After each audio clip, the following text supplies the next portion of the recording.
안녕하세요, 백자TV입니다. 앞전 소이치 영상에 이어서 시작하도록 하겠습니다. 이토준지 소이치 시리즈 소이치의 생일. 5월 3일 아침부터 소이치의 집에서 생일 축하 노래가 울려 퍼지고 있습니다. 오늘은 바로 미치나의 생일. 모두가 모여 미치나의 생일을 축하하고 있습니다. 고이치는 미치나에게 생일이라 많이 즐거워 보인다며 자신은 이제 나이가 먹어서 생일은 아주 귀찮다고 합니다. 하지만 고이치도 고작 고등학생. 모두가 고이치의 농담에 재밌어합니다. 모두가 웃고 떠드는 순간 천장 위에서 소이치가 나타났습니다. 소이치가 입으로 바람을 부니 옷이 날아가고 고이치는 무슨 짓이냐며 화를 냅니다. 소이치는 왜 벌써 촛불이 꺼져 있냐며 누가 벌써 불을 끈 건지 물어봅니다. 그 말에 고이치는 미치나의 생일이니 당연히 미치나가 불을 껐다고 말해줍니다. 그러고 보니 오늘은 소이치의 생일이기도 하였습니다. 모두가 몰랐다는 듯한 표정. 심지어 소이치 엄마도 잊고 있었습니다. 고이치는 소이치가 항상 6월 6일 6시 6분 6초에 태어났다고 이야기해서 헷갈렸다고 말합니다. 하지만 5월 3일은 소이치의 생일이었습니다. 미치나와 딱 1년 차이였습니다. 그 이야기에 미치나는 왠지 불길한 예감이 들었습니다. 고이치는 소이치에게 내려와서 케이크를 먹으라고 합니다. 못이 박힌 부분을 떼서 주겠다고 합니다. 빨리 내려오라고 하지만 거절하는 소이치. 생일 파티라는 말에 코웃음을 치며 미치나가 미치거나 죽으면 기일로 축하해주겠다고 합니다.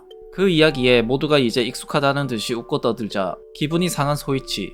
그 위 천장에서 심하게 쿵쿵거리며 돌아다닙니다. 화를 내는 고이치. 거기다 먼지가 음식 위로 떨어집니다. 그러자 모두 자리를 옮기자며 다른 방으로 움직이는데 그 순간 누군가 다리를 걸어 넘어지는 고이치. 엄청난 소리를 내며 고이치가 넘어졌습니다. 고이치와 케이크는 무사한 것일까? 고이치가 넘어진 모습에 소이치가 웃습니다. 고이치가 넘어져서 케이크를 못 먹게 되었다고 행복해하는 소이치. 마음이 착한 미치나는 고이치 걱정을 우선합니다. 운동신경이 좋은 고이치는 케이크를 무사히 지켰습니다. 정말 아찔한 순간이었습니다. 다들 다시 하기해져서 다른 방으로 갑니다. 그 모습을 보고 소이치는 무척이나 분해합니다. 다른 방에서 다시 앉은 사람들. 고이치는 자신이 무슨 다리에 걸린 건지 물어봅니다. 집에 남아있던 사람이 없었기 때문입니다. 고이치가 넘어지고 그 방을 보았지만 안에는 아무도 없었습니다. 사람들은 고이치가 착각을 했을 거라고 생각합니다. 소이치가 다시 나타나지 않자 포기했을 거라고 생각하는 미치나. 고이치는 항상 시비를 거는 소이치가 이해되지 않았습니다. 맨날 장난만 치며 같이 놀자고 하면 심술을 부리기 때문입니다. 그때 미치나가 문득 궁금증이 생겼습니다. 도대체 소이치는 누구를 닮은 거냐고. 성격도 특이하고 가족 중에 닮은 사람이 없는 것 같다고 합니다.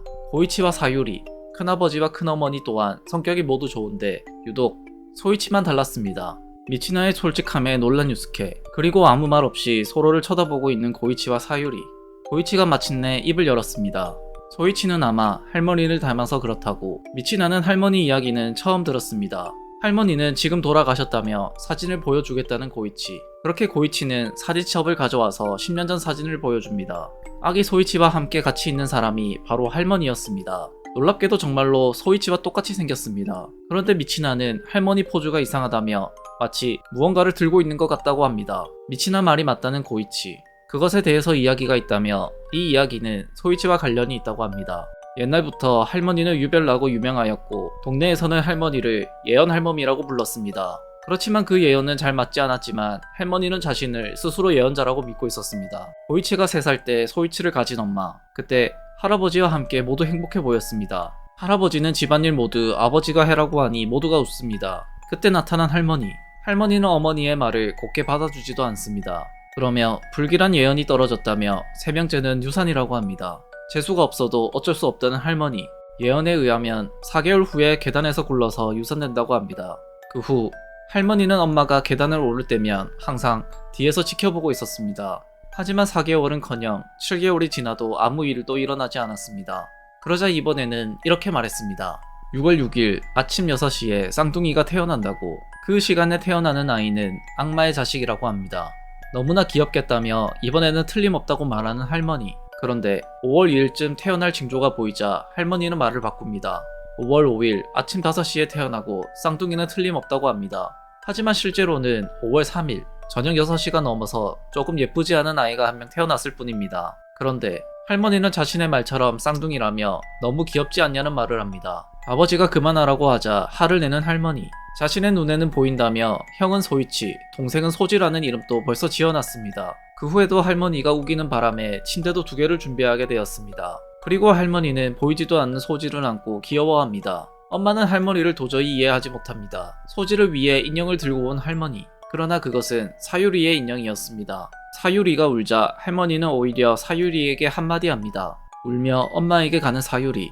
엄마는 그런 사유리를 위로해줄 뿐입니다. 그리고 소이치는 나이를 먹을수록 눈매가 할머니를 닮기 시작했습니다.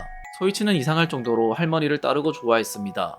할머니 또한 소이치를 귀여워했으며 예언에는 소이치는 천재라고 합니다. 할머니의 치마폭에서 오냐오냐 큰 소이치는 3살이 되자 이미 이상한 아이가 되었습니다. 할머니와 백화점 간다고 고이치를 놀리는 소이치. 그날은 소이치와 소지의 생일로 할머니가 케이크와 선물을 사주기로 하였기 때문입니다. 그 당시에 소이치는 정말로 쌍둥이 동생이 있다고 생각했습니다. 소지와 로봇 놀이를 하였으며 할머니와 똑같이 입에는 이쑤시개를 물고 다녔습니다. 그런데 소이치가 좋아하던 할머니는 지금은 살아계신지 돌아가셨는지 알 수가 없습니다. 그 이유는 어느 날 할머니가 행방불명되었기 때문입니다. 그 사건은 소이치가 4살이 되던 생일 때였습니다. 할머니가 서서히 치매가 오셨는지 갑자기 사라졌습니다. 나갈 때 소지와 산책하고 온다는 말이 할머니의 마지막이었습니다. 모든 가족이 찾았지만 결국 찾지 못하였습니다. 이틀 후 아이와 함께 있다는 노파를 목격했다는 사람이 나타나긴 했지만 실제로 아이와 같이 있지 않았기 때문에 믿지 않았습니다.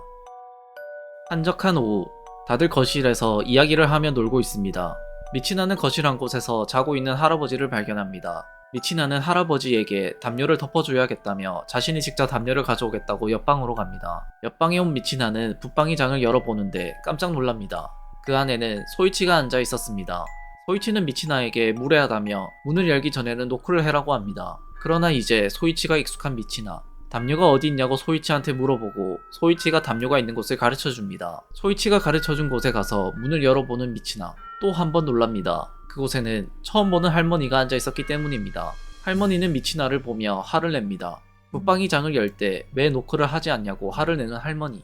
너무 놀라 엄마에게 다가가는 미치나. 모두에게 자신을 따라오라고 말합니다. 그러나 할머니가 있었던 곳에 다 같이 왔지만 신기하게도 할머니가 보이지 않습니다. 설마 할머니가 돌아오신 것일까? 하지만 어디를 찾아봐도 할머니를 찾을 수 없었습니다. 조금 전 고이치에게 할머니 이야기를 들었기 때문에 잠시 착각을 하였을 거라고 다들 생각합니다.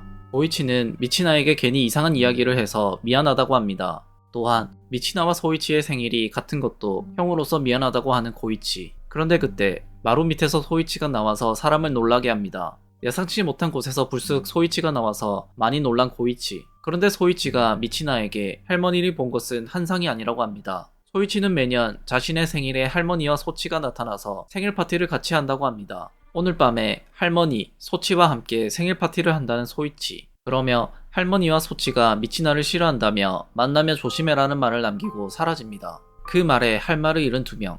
소이치가 미치나를 위로합니다. 소이치가 생일 파티에 소외당해서 그러는 거라며 소이치는 할머니가 계셨을 때 행복했기 때문이라고 말해줍니다.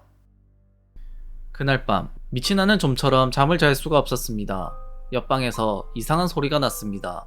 그 소리는 소이치의 웃음소리였습니다. 도대체 무슨 짓을 하고 있는 것일까? 무서움에 미치나는 유스케 방을 찾아왔지만 일어나지 않습니다. 그때 들리는 할머니 목소리. 소이치에게 미치나 방 위치를 물어보며 자신이 가서 혼내주겠다고 합니다. 다행히 미치나는 유스케 방에 숨어 있습니다. 할머니와 소치는 미치나 방에 들어가고 미치나는 무서움에 유스케를 깨우는데 그때 소치가 미치나 등에 올라탑니다. 그러자 비명을 지르는 미치나. 소치는 미치나를 절대 놓치지 않았고 할머니도 미치나 앞에 나타났습니다. 아무리 소리쳐도 아무도 일어나지 않을 거라는 할머니. 2층에는 미치나의 비명소리가 끊이지 않았습니다. 그 소리에 소이치는 만족한다는 표정을 보입니다. 기분 좋은 잠을 자기 위해 자신의 방에 가는 소이치. 자신의 방에 온 것은 오랜만이었습니다. 그런데 자신의 방에 맛있어 보이는 딸기 케이크가 보입니다. 그 케이크는 미치나가 준비한 듯 보입니다. 그 시간, 미치나는 힘든 시간을 보내고 있습니다.